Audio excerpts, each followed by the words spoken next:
Hello and welcome back to Logical Magic Examining Esoterica. Hey, my name is Alane, and today my good friend Jacob Fluharty is joining me again, and we are going to be talking about a super important subject, which is overcoming hopelessness and finding hope again.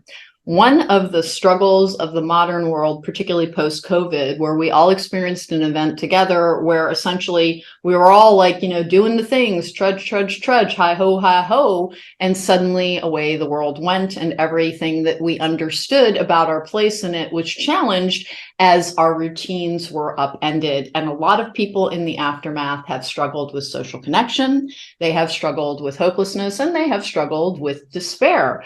But there are methods to undertake that will help with this. Hey, Jacob, you're right on the other side of one of the cycles of life, because there are cycles in life, there are seasons to life. There will be peaks and there will be valleys. You're coming out of a valley. So can you talk to me a little bit about the difference and the time that it took for things to start turning around and what helped you? I mean, like I've said before on this podcast, it's like that journey forward is never like totally linear, right? It's up and down, like you said. There's always going to be these peaks and valleys. I think I'm maybe a little bit of an atypical case. I don't know, but I mean, it took me a solid almost 3 years to come out of the depression of COVID and splitting with my ex-husband, and it took a lot. Honestly, for me, it was a lot of leaning on other people, and because I didn't have good coping strategies at all. I do have a mental illness, and once I've stopped becoming medicated, like once I got off my meds, of course, it became even more difficult to kind of move forward and find hope. But yeah, I mean, for me, it was basically just like leaning on my people for the most part, and not being afraid to ask for the assistance that I needed. And I think that's something that a lot of people shy away from because we're trying to, taught to kind of be more self-resilient or reliant or whatever. Yeah, And that's not really helpful, right? we're sometimes socialized to believe that asking for help is a sign of weakness. It is actually the exact opposite. If you are struggling and you feel as if you're being overcome by darkness, the best thing that you can do is to talk to people, is to share with friends. It's not that it will make it instantly better, but it lightens your load. It makes you feel less alone. Sure. Isolation will make hopelessness and depression so much worse. Now, on the flip side of that, you are now back on medication. It is your birthday boy. You just had a really good birthday. So you know that the cycles are again turning and that things are coming back into balance and you can see hope again. But there was a long, dark period in your life. And I want to talk a little bit about something that can be a little bit triggering for people, but it needs to be said because we don't talk about it. Particularly trauma survivors, and I will attract a lot of trauma survivors because I am a trauma survivor. A lot of people struggle with not being suicidal, but rather with the will to and the interest in living, to keep going, to find a brighter future, to find the point in things.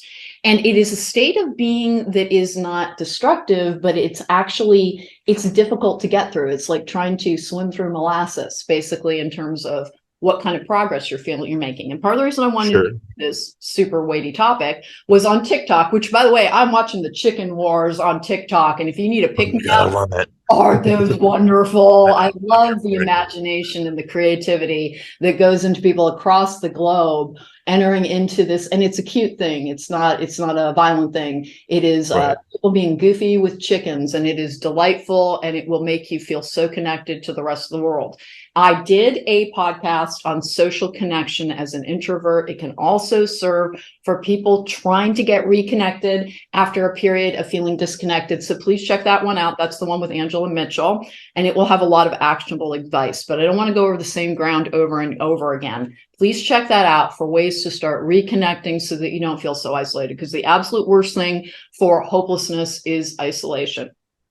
Now, the thing to try and remember is that there will be down seasons in life, and that is a spiritual concept that people struggle with sometimes, because if there is this enlightened, wonderful, divine presence in our life, why does it let that happen? Because we have biochemistry, and because also part of what we have to give in exchange for having this living experience, this experience where we can experience love and joy and happiness and mirth and excitement is that all of that comes with a counterbalancing emotion. And the very best thing that you can do when you're struggling with hopelessness is, please hear me. If you truly cannot believe that there will be a better day if you keep going, if you cannot look back at your past and identify, well, that horrible thing almost took me out, but here I am on the other side of it. So I know that this can happen and I will come out on the other side of it. If you can't do that, please go to a doctor. Please, if you have the ability to get to a medical professional, medications exist in the modern world that can help you. You do not need to feel this way, and it does not have to be a life sentence. But if you cannot, the other thing to remember is that there are mood management techniques that we can also employ that will help with that. And I'm going to go into some of them so that we can have, when you're feeling hopeless, specifically, what do you do in this moment? If you do not have somebody to reach out to, what you can do is find something in your environment, something in your life that you truly enjoy. If you take the time to invest in it, to look at it. For me, I'm always surrounded by all these card decks for tarot cards. I love the artwork. It's so vibrant. It's so beautiful. My home has artwork all over it. And I don't have a grand home. Like I have a kind of a simplistic place, but it still has all the artwork all over it that I truly, truly love. When people tell you to count your blessings, it's been turned into a shaming thing, and it never should have been. But it's been turned into a shaming thing. And what it really is about is find what is positive in your life, and you will reset your energy, because that's what we're actually talking about, is finding the way to do a hard boot, to hit your power off and hit your power on so that you can have a new experience. And that's the first way to start, is to look around your environment, not for what isn't there, but what is that you enjoy. And for me, one of the things that I can do, and I just got back from doing it this morning, is that I live in one of the prettiest places you have ever seen. Even if this particular place that I'm living in is not grand nor opulent, I have the most beautiful mountains. I have the most beautiful gardens. I have the most beautiful trees. I have a variety of birds that are right outside my window all the time. The world is filled with beauty. Look for it and you will start to feel better. That is the mood management techniques that goes into overcoming hopelessness. And because it is something of a plague, we really do want to kind of invest in the idea that we need to participate in pulling ourselves up. And that is the thing to remember as well. You have to make a commitment to yourself. All things start with a process. If you start working out, it's going to suck at first, Joe. It really, really will. Like if I work out like a crazy human being, I genuinely do. I might be somebody who has struggled with a borderline exercise addiction, but I keep a firm handle on it. But I do it because it does produce endorphins. But once you start something, it won't have instantaneous results. If anything, it might feel like I have imposter syndrome right now because I am dancing around to the happy playlist that I made to try and up my vibe, but I'm faking it. Here's the thing, keep faking it until your brain chemistry kicks in. What you're trying to do is treat your body like it is a machine that has things available in it that if you put the right input in, you will get a better output. The other thing to remember is, please do not drink if you are suffering from depression. It only gives you the impression that it makes it feel better because it makes you worry less in the short term, but is a central nervous system depressant and will make you more depressed over the course of time. Cannabis is fine, guys. Cannabis is not fine. Anything that takes you to a higher vibration, anything that takes you to a lower vibration, problematic. And also alcohol disrupts your sleep quality. And one of the worst things for depression is fatigue. So Jacob, in your own long journey through having to manage your moods without the help of assistance, with medical assistance, did you find anything that was particularly helpful outside of reaching out to friends? Because here's the thing, some people are suffering from extreme social isolation. Oh yeah, sure. I mean, as you well know, I was one of those people that self-medicated, very over-medicated with drugs and alcohol for a good number of years. So like I took the easy way out at first. But once, that was a long journey and we won't go into it here. But some of the easy things that I've discovered, I am not a incredibly neat person at my house, but having a clean living space is something that's super helpful. I can definitely tell a difference in my mood whenever I have a clean living space versus a more disheveled one. Like where I'm at currently. Full disclosure, I just kind of came out of a little bit of a depressive episode before my meds got kicking in, so I'm not in the best spot in that. But yeah, keeping your place clean.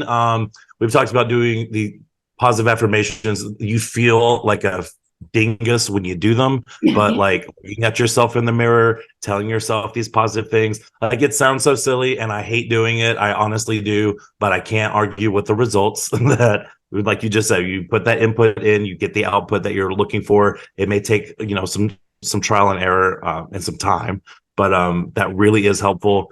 And it's like all the cliche stuff that I always hated people telling me that actually does work. Going on ever since I got my dog, going on walks, getting out in the sunshine. Those things are all very helpful. I hate going to the gym. But in that one, I never really got the output that you and that other people seem to find. Like, I hate going to the gym. I've never enjoyed it. I did it because I had to, and I probably should do it more. But yeah, anything that you can do to keep yourself active. We sometimes, or at least I always sometimes thought that, if I'm just sit by myself, or if I'm just like go to my video games, or I do some like escapism, that's helpful, which it is in the short term. But just like drugs or alcohol, it is like a short term fleeting thing. Once you disengage from that world and you're back into life, and it's like, oh well, there was no coping mechanism there. So yeah, I mean, as much as cliche as it is, they're cliches for a reason, I guess. Well, they are cliches for a reason. And if we're like going over like basically ground that has been covered before, it is because it is worth having it repeated, because it will yield results.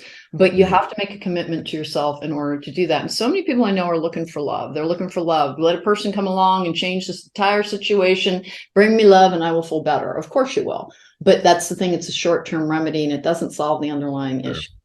Right. And structure, that's the other thing, right? And you just brought up, yeah, structure is very important. And that's something I struggle with as well. Make yourself a daily list. Like, this is what I'm gonna do at this time, so I'm gonna do it that time. And having that structure is super helpful to reframe like what's going on as well. Like when you have something when you're not just like feeling up into the wind, and your brain is able to like focus on these things, it makes handling other things a little bit easier as well, right? Because your entire life is not in chaos. And it's also very important not to overwhelm yourself with the need to overschedule yourself, because people overcommit to that and then they feel like they're failing because it's like they don't have the energy. So start small. And listen, this is not actually about a CYA legal thing. It's an actual truth. Exercise will help you tremendously, but you do need to make sure that you can physically undertake going from an inactive state to an active state. Yes, because it can bring forth any underlying issues and any underlying conditions. So please listen to me on that. If you are able to get to a doctor, please get to a doctor and have a physical to make sure that you are healthy enough to start engaging in exercise. But here's the thing. I'm not talking about marathon running. I'm not talking about slinging weights all over the place, which, I do lift weights. I've been doing this my whole life. I've been doing this my whole adult life. You do not need to be a gym rat to get the benefits of exercise. Instead, what you can do is throw in a comedy podcast. One of the best ones that I know is We Have Concerns. Those men made me laugh so hard during one of the most depressive situations I was ever in, as that whole marriage thing was ending. I had to sit down on the sidewalk because I was laughing so hard. I was literally going to fall over if I didn't. I was walking my dogs at the time, and it was called Cluckbait is the actual episode. I still remember it because it took me completely off guard how hard it made me laugh. So please remember that. Put some input into you that is the energy you are aspiring to, not the energy that you are in. So short stories that are funny, comedic, any kind of stand-up thing on Netflix is a good idea. Healthy escapism is a good idea whenever you can, and start with small goals. If you hate exercising, if you have some, because like I am pretty fit, but not everybody's had the luxury of entertaining that kind of hobby their whole life. I did. If you have not, know that you can still benefit from more movement, and it does not have to look like doing dance, jazzercise or something. All it needs to be is an increase in activity, and you can set a timer on your phone. If you're listening to this, chances are very, very good that you have access to a computer timer, and you set it for start with 3 minutes, and then move to 5, then move to 7. And that's how you do it with cleaning and organizing and exercising, is you start with little goals. You don't set a list and a routine for every day where you're like, I'm going to do this at 1, I'm going to do this at 3, because you can end up exhausted. Start with 1 goal a day for a week and see how you feel at the end of that, particularly when it comes to having let your environment start to pile up, because it's hard to care. It's hard to invest. And that's happened to me too. Like about a year and a half ago, I was looking around and I was like, oh my goodness, this place is a mess right now. And so I just cleaned it up and I felt instantly better. If you are struggling with an overwhelming accumulation of clutter and or mess, do not judge yourself. You're sick. It's okay. People get sick. You can get better. But set a timer on your phone, 5 to 10 minutes, where I'm going to pick up trash and I'm going to throw it away. Start with that. Get all the trash out. And do not keep thinking you will use something that you have not used. If you have not touched it in a year, you do not need it. You do not truly need it. Now, there's some exceptions. Outerwear, camping gear, don't go crazy with this stuff, but you get... Don't come for my do box now. Yeah, exactly. You don't want to be tossing absolutely everything and then standing around in the, I didn't set out to be a minimalist space. Right. So the other thing is in talking to yourself and the way that you approach things. It can feel empty. It can feel hollow. It can feel like you're just engaging in falsehood if you tell yourself, things have gotten worse in the past and then they've gotten better. The only thing that is constant in life is change. And if you want things to change for the better, guys, it's not going to come to you. Go to it. Change something for the better. It can be as small or as big as you can handle. Start drinking more water. Start eating more vegetables, because when your body is a machine and when you give it the right stuff, you start to feel better. It's just amazing. One of the ways that I kind of took out CPTSD triggers in my life was that whenever I felt a little bit like wonky, like, oh, this is really upsetting and stressing me out, I would go and have a monster healthy snack. So I'm talking like vegetables and hummus and a great big glass of water. And then I would do some exercise that was mild or moderate, a nice walk, and usually doing something directly after eating. By the way, please keep that in mind. If you, after eating, you will frequently have a dip in your energy as your body redirects your energy towards digestion. That is the reason that people used to go for walks after dinner and things, is it speeds up their digestion and it keeps their energy flowing and their blood flowing, which when your blood is flowing, your body is producing more of the chemicals and the hormones that you need it to try and keep yourself in a regulated state. If you are struggling, and the thing that, part of the reason I did this was I saw this particular topic, because we had a different topic in mind, and then I messaged you and I'm like, hey, how about if we do it about finding hope instead? And God bless you. You were always so game for it. You're like, sure, I'm there. And part of the reason I did this is I do like TikTok, because the short format can fit with people who cannot focus for long periods of time. That's part of depression, part of hopelessness, and part of despair, is that you need to find small bite-sized things to feed your brain, because your poor little brain starts being dragged backwards. Depression itself is addictive. It will try and keep you in that energy, and you have to take the steps. You have to make the commitment yourself. And particularly if you want love to come along and save you, what you need to start doing is loving yourself first. Make the commitment to you first. Love you first, and everything in your life will start getting better. And you have to take the small steps towards making things better. I saw this woman on TikTok, and she clearly was having major depressive disorder, but she was sitting in her car and she was talking about, she was using the tagline of gratitude. But she was talking about, today I went to the car museum and I was grateful. And like, that's exactly how she was saying it. She was doing the things. She was doing the things. But she was putting so much pressure on herself to feel the gratitude that she could do these things. And she didn't understand why they were empty. And the comment section was person after person after person revealing that they too were like, I'm out here trying my butt off, but I'm not getting the results. The results that you need are contained in more physical activity for most people when medically appropriate. And I swear to you, it is very, very important to make sure that you know that you are healthy enough to undertake exercise. But if you are starting from a place where you're dealing with, you don't have any aerobic capacity, you are not fit enough yet, you can stand up and move from side to side very gently. That counts too, because it's more activity than you've been getting recently. And you can do that set a timer on your phone for 3 minutes to start. Don't set big goals, because the thing that makes depression worse is the feeling of failure. Set little ones that you know that you can do this. I can do almost anything for 3 minutes except be on fire. I can do this. You can absolutely commit to the idea that I will take it in small bite-sized pieces, and before I know it, I'll be consuming the whole meal. But the other thing that you need to remember is it's perfectly normal to struggle with hopelessness. It is part of the human condition. We have built a society and a world that makes people hide their feelings so that they're not an inconvenience to other people. And it is partially, and like that's not the stuff of wellness. It is important to reach out to your support circle. If you cannot find one, look for groups. If you're suffering from grief, look for a grief group. If you're suffering from the, making not the best choices in your escapism, understand that there are 12 steps available that are programs, AA, NA, other things. You do not have to be a full-blown addict to benefit from hearing the struggles of other people and participating in that. You really can simply be engaging in self-destructive habits that you are trying to overcome, and you can also get that support. But you can also find it online. There are communities. And again, Angela and I went over so much of this. The thing that I need people to hear is that sometimes it gets dark, but you have to find the light by lighting the candle first. And my entire life was shaped because Gen X, literally, like, nobody raised us. We're always joking around on TikTok. They're always like, why were you drinking from the hose? It's like, we literally were not allowed to go into the house in summer. Literally, like, you weren't allowed.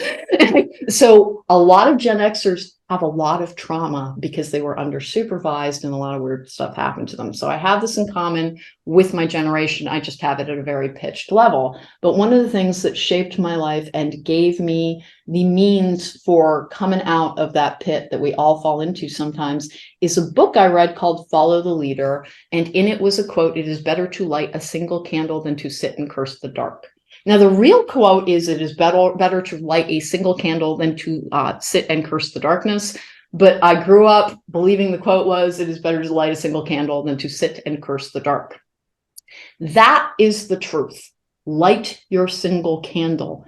Find that little point of life in your existence, and you can look for it in your memories. You can look for it in the pictures that you have of your memories. You can look for it in your escapism, the movies that you loved as a child. What I'm always telling people is concentrate on when you were 9.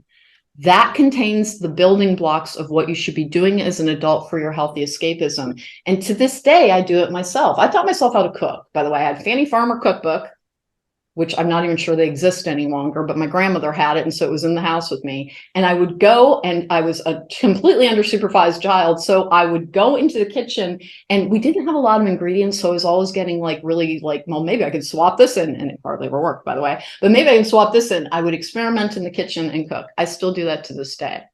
I also liked to walk. And that's the thing that I took back up and recently is I will be going for, sometimes I'll be walking for 2 hours a day. It helps ground me. It also helps get, anything that's on my clients off of me, because I transmute energy for people and I'll take on their dark energy. They leave feeling better and I have to get rid of that stuff. So walking and exercise helps with that as well. Hey, Jacob, because you are somebody who is so skilled at having a good social community, do you have any tips for people about connecting? No pressure, right? You're like, this face was like, yeah, oh. no, because it's a funny. I have this conversation with people because it's like, I don't think that I'm a naturally extroverted person. I think a lot of it was a defense mechanism growing up, and then it just became part of my personality. So that's just what it is. Like, for instance, yeah, for sure. Like on Saturday, I went out for my birthday, and like there was this like big group event, and none of my like core group of friends had signed up to do it. And so for the first like I don't know, almost hour, I'm just like standing in the corner of this bar, just like by myself. And like there are people that I know there, but like I'm not really like in their friend group. And I was like sober at this point, so like I had nothing. There was nothing there. And so I'm just like standing awkwardly in the corner until I like have drank enough to like become interesting, right? And so it's not like, it's something that I do generally work at. I don't like, people like will say all the time like, oh, you're so effortlessly popular and people just like hanging around you. And I was like, no, this is a very controlled, and like I have to plan for this, and like every step of it is very like, it's a lot of work. I guess at the end of the day, my biggest advice that I give people is just like, don't be afraid to put yourself out there. Because I think a lot of people just assume that they're naturally introverted, and so they don't put themselves in social situations. Now, of course, that's not a blanket advice for everybody. Some people are just, that's not going to work. But unless you put yourself in the situations to like have those connections, then you're self-fulfilling prophecy, right? Like you got to be around people to meet people. You do, and the easiest way to do that is class, because that way, like, take a class, because Right, everybody's like find something that you're interested in. Like our library system is not the best, but it offers classes all the time. Like they do sign language classes, or they do like book clubs, or like learn Excel. I don't know. You may never use Excel again for the rest of your life, but who knows who you might meet there, or I don't know. And it's the great equalizer, because in learning environments, you're all there to do the same thing. So you're all starting out on equal footing. So that is the best advice for, like, hey, listen, I don't have any friends. Because that was the other, like, me on TikTok. Like, I'm very gifted in my friendships. I genuinely am. I have people who are just really remarkably lovely human beings. And I've been very fortunate in that. But I'm also a very introverted person. So I absolutely get it. The other thing that I saw on TikTok was somebody sharing that they were 39 years old, single. This was a woman, and that they had no friends. And so their whole life was going to work, going to the grocery store, and going home, and like going to the pet store as well, I think was it, walking their dog. And the comment section was person after person sharing that they too were experiencing that. So why am I talking about that? Because you have so much company.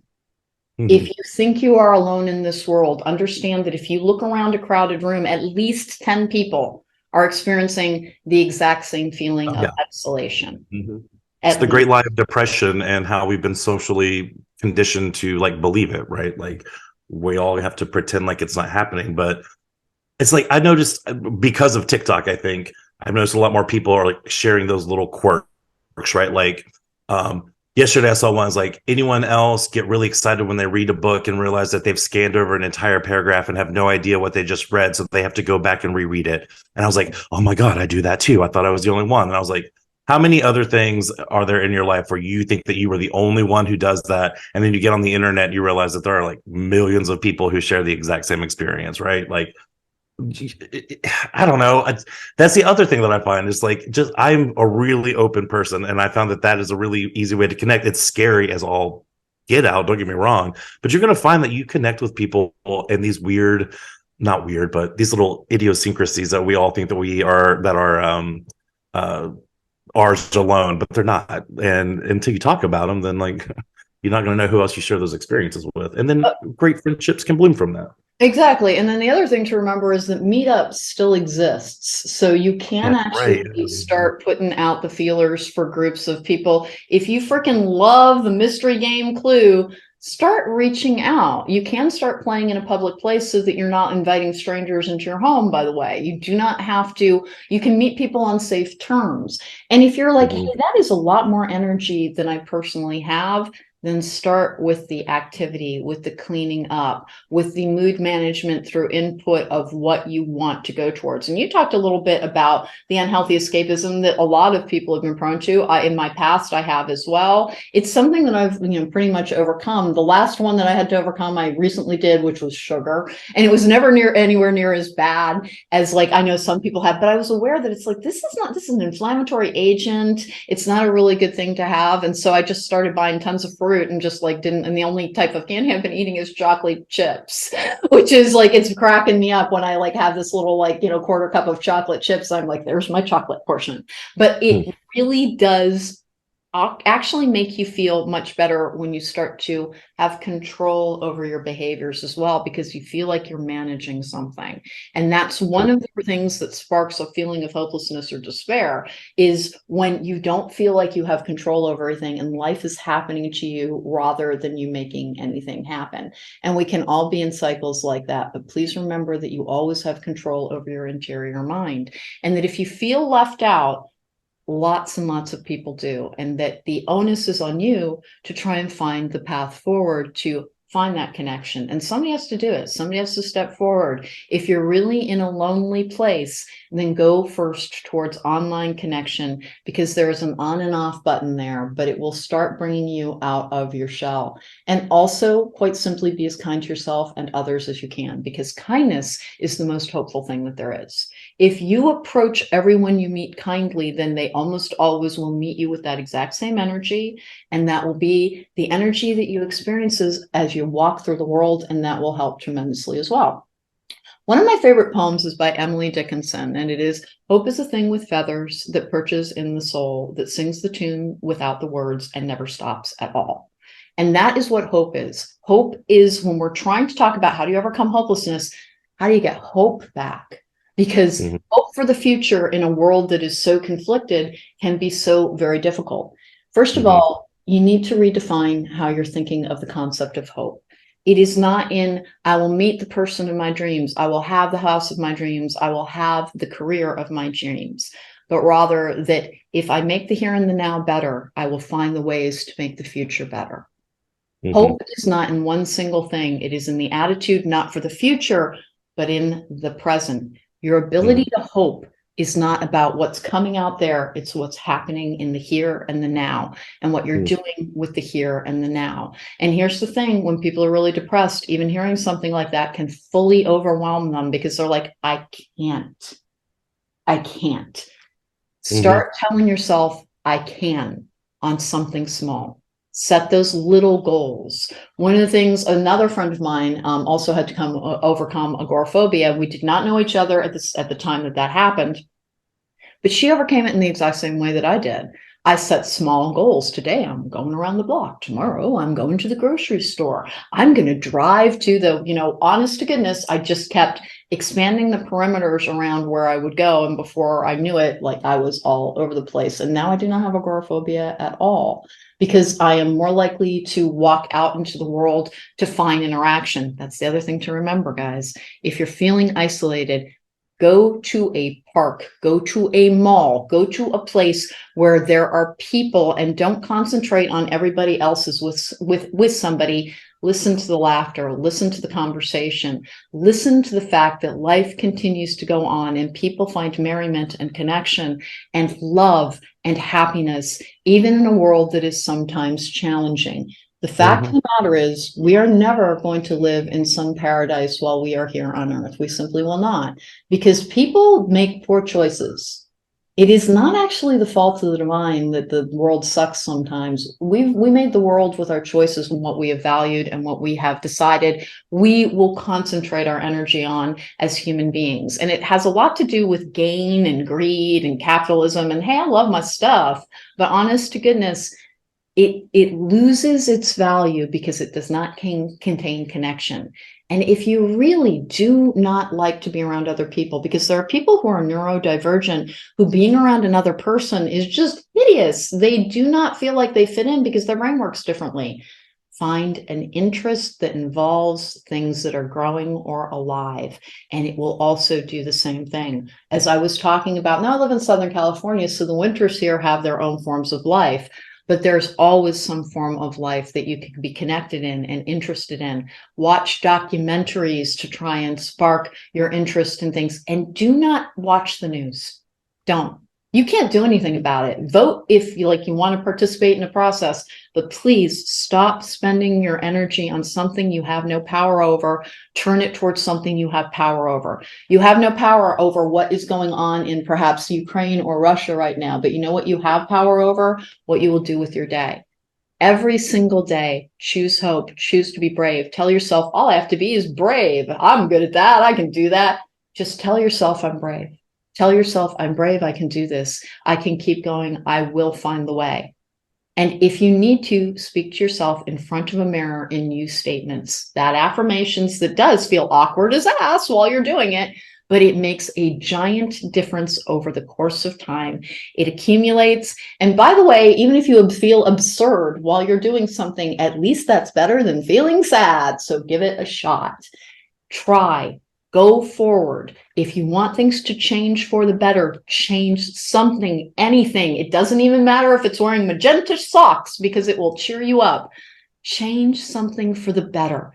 If you want things to change, embrace the idea that change is not a foe. Change is the way things get better. Change is the only way for things to get better. Make friends with the idea that change will bring me the things that I'm hoping for. And it might disrupt things in the short term, but it gives me power over the long term. And that's what I had to do when breaking up from a long-term relationship and losing literally everything.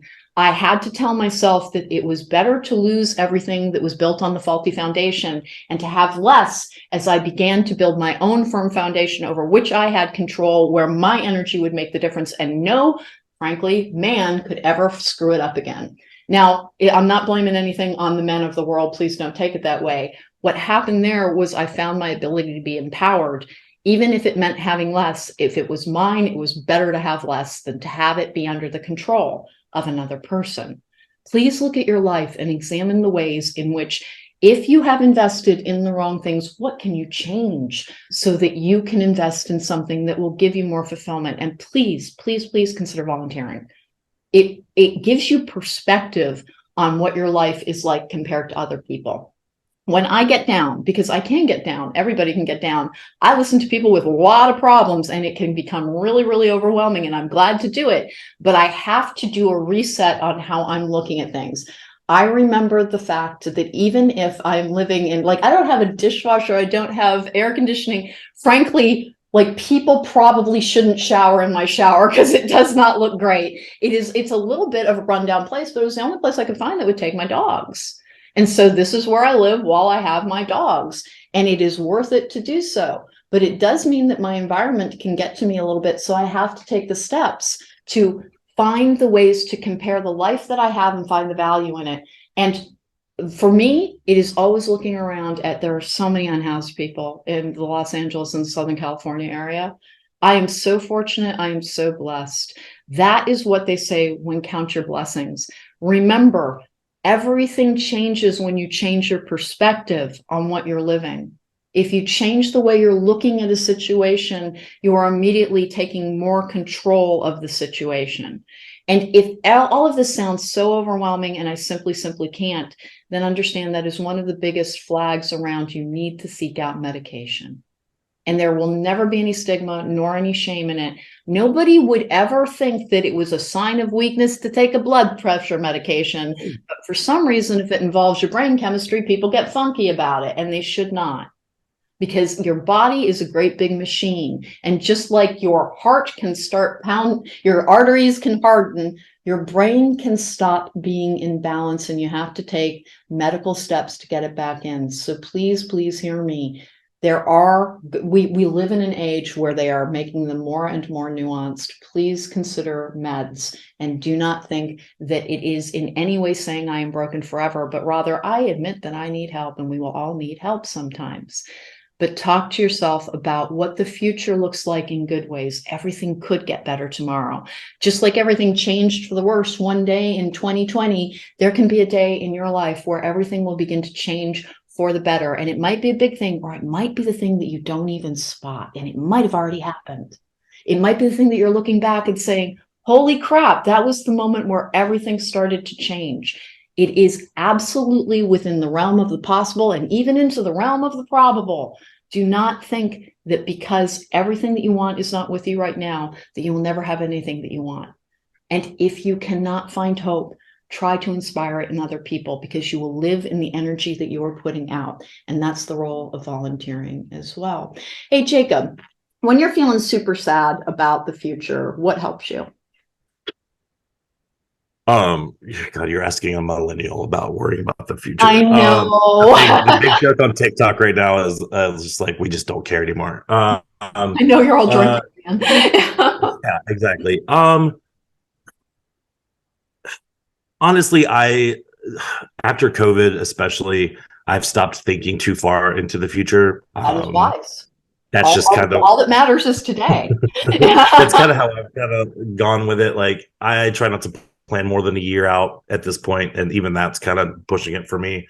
Just because I had so many grand plans. I had everything I thought figured out. And then COVID happened, and then everything fell apart. And to still have all those plans not taken away from me, but to have them not be able to come into fruition anymore was just devastating. So nowadays I'm just like, let's just think about the rest of the month. Let's think about the rest of the year. What do we have going on? What can we do?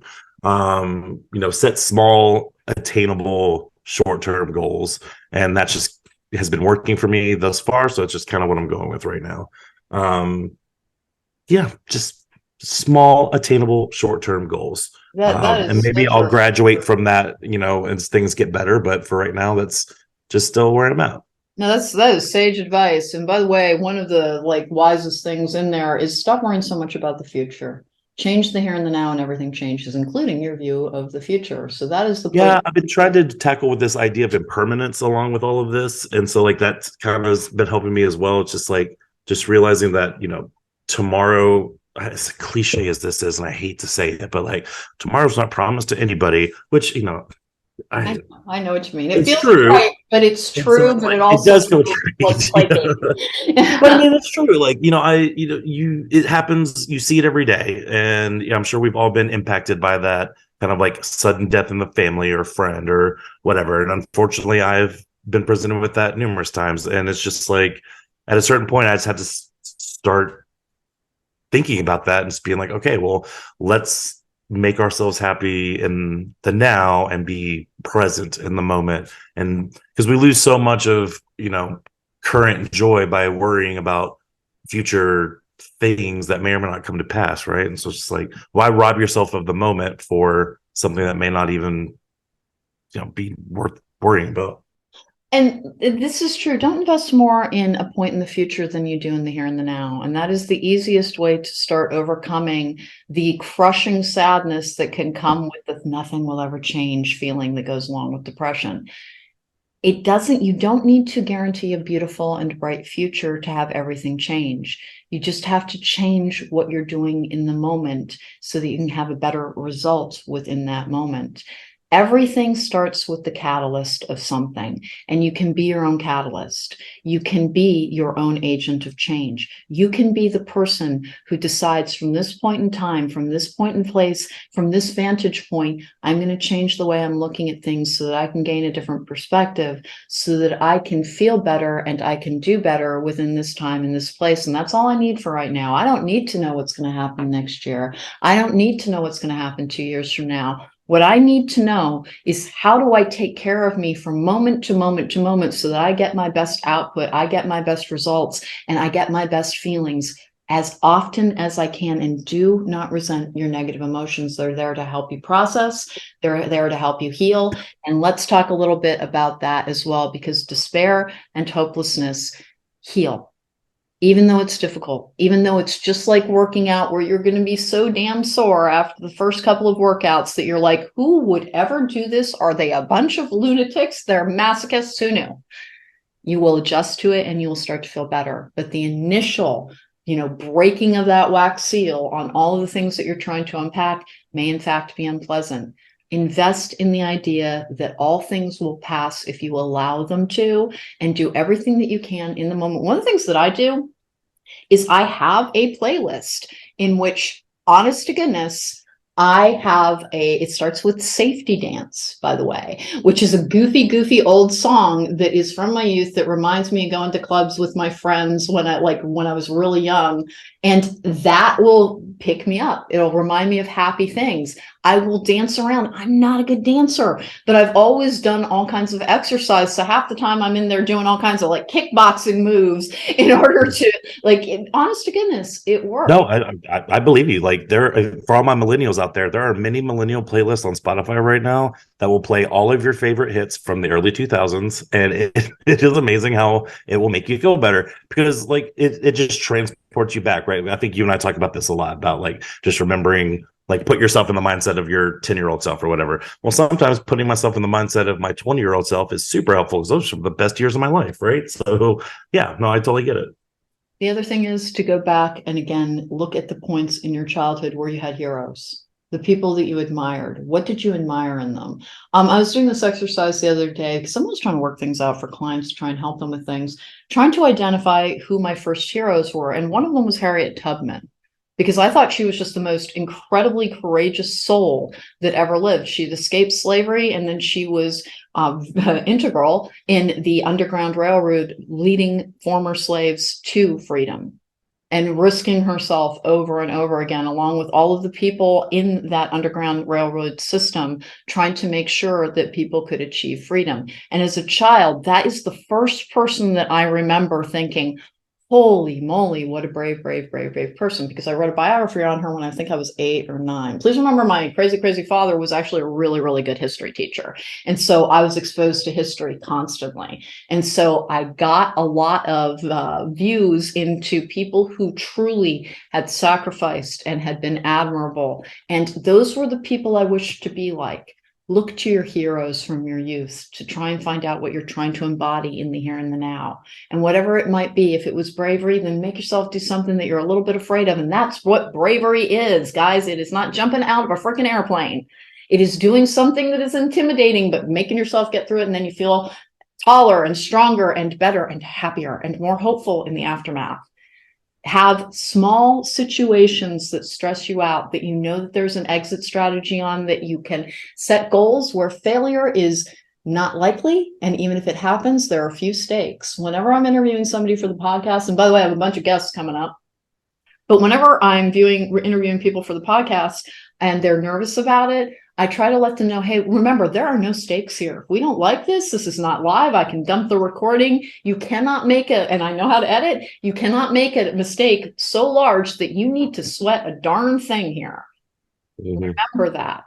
Usually our fear of consequences is absolutely overblown. So what if you go out in public and accidentally embarrass yourself? Go home and laugh at yourself about it. Hey, I must have been quite the spectacle.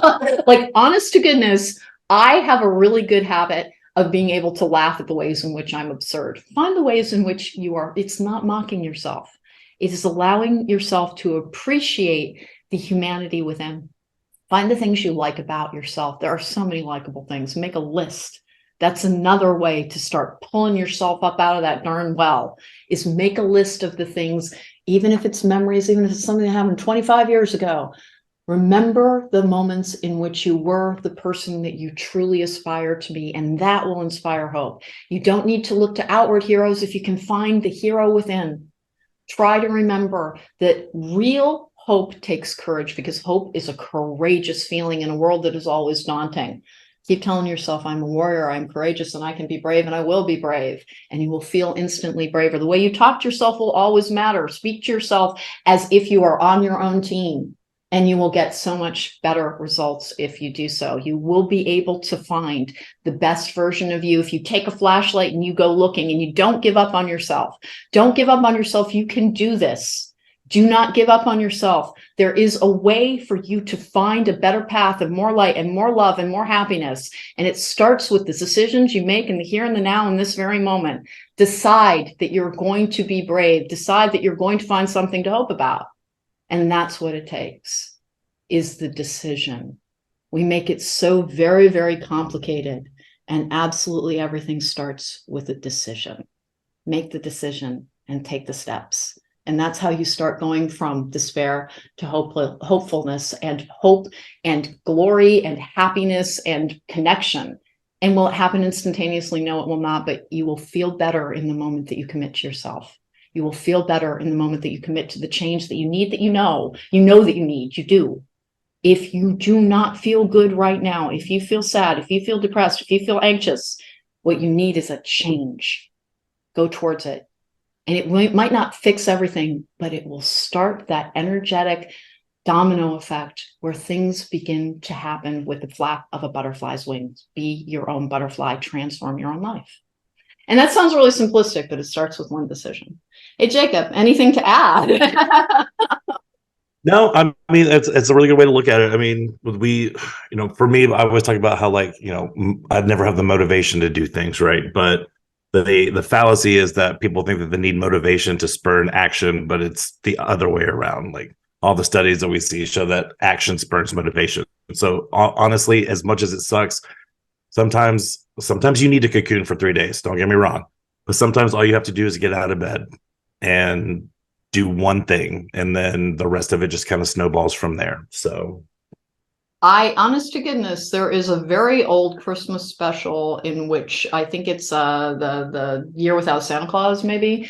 But it's they're trying to get Father Time to move across the floor, and they're singing a song about put one foot in front of the other, and soon you'll be walking across the floor. And that is exactly what it is. Start with a step. Every journey, this is trite. It is on flippin' bumper stickers. Every journey starts with a step, but nothing changes until you take the step. Try it. And you may have failures along the way. By the way, the things that I had to do when I was trying to pull myself out of my own, grief-stricken despair was it was constant, I am making myself do this because I'm a part terrier. I have to be. I am a reincarnated terrier. I have to be. I would go and I tried coloring. I tried learning how to draw. I tried French lessons. I tried everything to try and be come on, brain, we can do this. And I eventually started going back towards the things that I had lost interest in, the things that had always sustained me. Eventually, I was reminded that it's you know what? I always had interests. I was always learning something new. I did a deep dive on 19th century authors at one point in which I read so many biographies. My God, do not ask me about Lucy Maud Montgomery. I've read all of her journals and they are extensive. I know everything about the woman. I honestly do. But that was what I had to remember, is my curiosity, my intellectual curiosity was the thing that had carried me through so many difficult periods of my life. I always had something to focus my brain on, to learn, to grow. And that's what we're always trying to do, is introduce something new so that you can get a different result. It is very unlikely that you can keep doing the exact same things that you are doing and everything will change, except that. If you want things to change, you have to do something differently.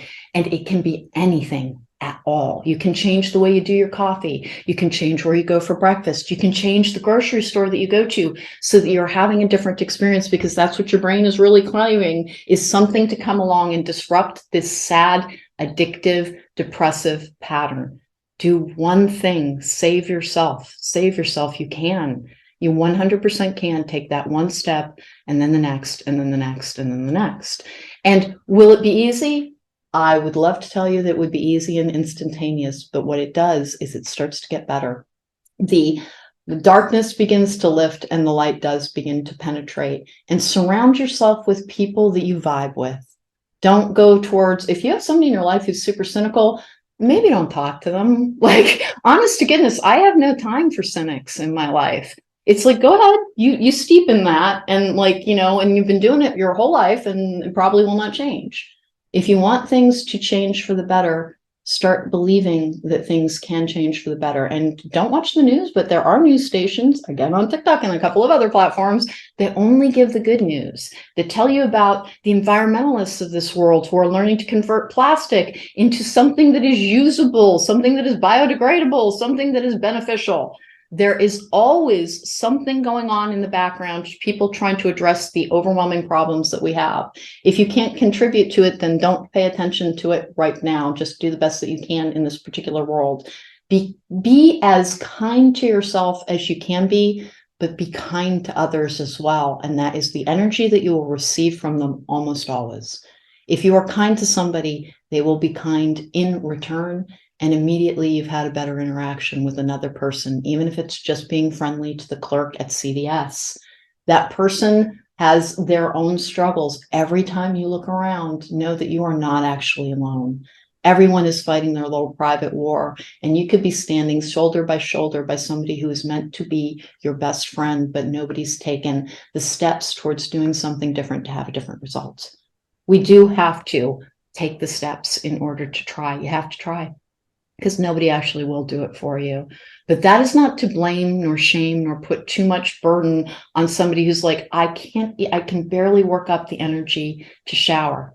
That's where you do need to start seeking out medical intervention, because that is a level of depression that is biochemical. Don't be so hard on yourself for having brain chemistry that isn't your best friend sometimes. You didn't do it to yourself. Just be grateful that we live in an age where, just like we have antibiotics to treat an infection, we have antidepressants to treat biochemical imbalances so that you can see the light again and you can see the hope again. And know this and believe it to be true. Love exists in this world. We look for it mostly in romantic connection, and that's the most likely love to burn out and leave your life, by the way. It's wonderful. It's delightful. Nothing else rivals it. Don't build your world around it. It is a volatile compound. Love between friends, love in family, love of animals, love is all over the place. And all you need to do to participate in it is to go towards something that will give you exposure to it. And if you just cannot stand to be around another person, I have the volunteer gig for you. Volunteer to walk dogs at your local shelter. They will be overjoyed, and you will not have to interact with other people very much, and you will be around the happiest of souls, because dogs let the moment go once it has passed. We could learn so very much from them. All right, so I hope that there's been some actionable advice in this. Hey, Jacob, do you have any closing thoughts or words? No, but I mean, I fully love your dog idea. The shelters are always looking for people to help, and since getting my dog, I can tell you that they are a lot of help in that arena. My dog saved my life. Honest to goodness, if I had not been having to peel myself up, sometimes off the floor, sometimes off the bed, sometimes like I'd be like sobbing in my shower and be like, I have to go feed the dog. Yep, But I exactly. would go and I would feed the dogs, and they would be happy and they would be silly. And if you can't afford pets, then the easiest way to be exposed to that four-footed joy, those four-footed antidepressants, is to go to a shelter and volunteer your time, because you can only give what you can give. And they will be grateful for it. They will be grateful for it. You can change. One of the ways to start changing your own life is to make the change that you can in the world around you. That old, be the change in your life. Be the change in your life. It can make the biggest difference, and it can give you back hope, and it can give you back belief. And if you've lost your belief, please don't beat up on yourself for that. It is a discouraging world. And often we are surrounded by negativity, because there are power structures in this world that don't want things to change. They're not our friends. Go towards change, because we need to get things to get better, and we can make things better, and you can make things better. And when we're all working together to make things better, guess what will happen? Everything will get better. All right, that was today's episode. Thank you so much for joining me. You can find Jacob at Southern Style Readings on Facebook. You can also find him through SouthernStyleReadings@gmail.com. You can find me at therisingmoon.com. You can find me on my YouTube channel, Cronecast at the Rising Moon, but you can only book me through my website. I will never approach you in comment sections. I've been having to cover that again. Apparently somebody's been impersonating me again. Yay. It's not me. I do not reach out to people to try and sell readings. But if you wish to book me for a tarot reading or a life coaching session, you do so only through my website. And I hope to talk to you again soon. But in the interim, hear me. It is better to light a single candle than to sit and curse the dark.